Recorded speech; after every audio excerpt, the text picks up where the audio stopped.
പ്രധാനപ്പെട്ട മറ്റൊരു വാർത്ത ഇപ്പോൾ തിരുവനന്തപുരത്ത് നിന്ന് വരുന്നുണ്ട്. തിരുവനന്തപുരം വിമാനത്താവളത്തിൽ emergency landing. Bombay Thiruvananthapuram air India express ആണ് അടിയന്തരമായി ഇറക്കുന്നത്. ബോംബ് ഭീഷണിയെ തുടർന്നാണ് വിമാനം അടിയന്തരമായി ഇറക്കുന്നത് എന്ന വിവരം പുറത്തു വരുന്നുണ്ട്. ഷീജ തിരുവനന്തപുരത്ത് നിന്നും കൂടുതൽ വിവരങ്ങളുമായി ചേരുന്നുണ്ട്. ഷീജ, ആശങ്കപ്പെടേണ്ടുന്ന ഒരു സാഹചര്യമുണ്ടോ? ഈ ഭീഷണിയെ സംബന്ധിച്ച് അധികൃതർ പറയുന്നത് എന്താണ്?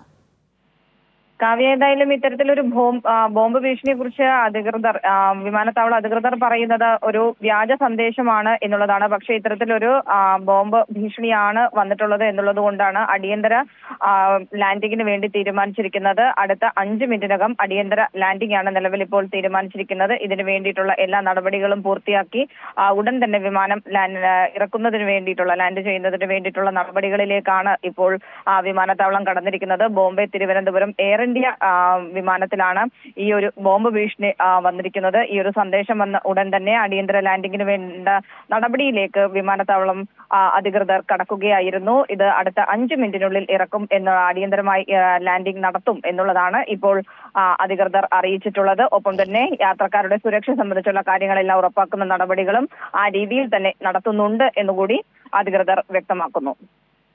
ശരി ഷീജ, ഈ ബോംബ് ഭീഷണി വ്യാജമാണ് എന്നത് ആണ് ഇപ്പോൾ വിമാനത്താവള അധികൃതർ അറിയിക്കുന്നത്. അതുമായി ബന്ധപ്പെട്ട വിവരങ്ങളാണ് ഷീജ നൽകിയത്. എന്തായാലും അടിയന്തര ലാൻഡിംഗ് ഉടൻ ഉണ്ടാകും. ഏകദേശം 5 മിനിറ്റിനകം തന്നെ വിമാനം തിരുവനന്തപുരം വിമാനത്താവളത്തിൽ ലാൻഡ് ചെയ്യുമെന്നത് സംബന്ധിച്ച വിവരങ്ങൾ ഇപ്പോൾ പുറത്തു വരുന്നുണ്ട്.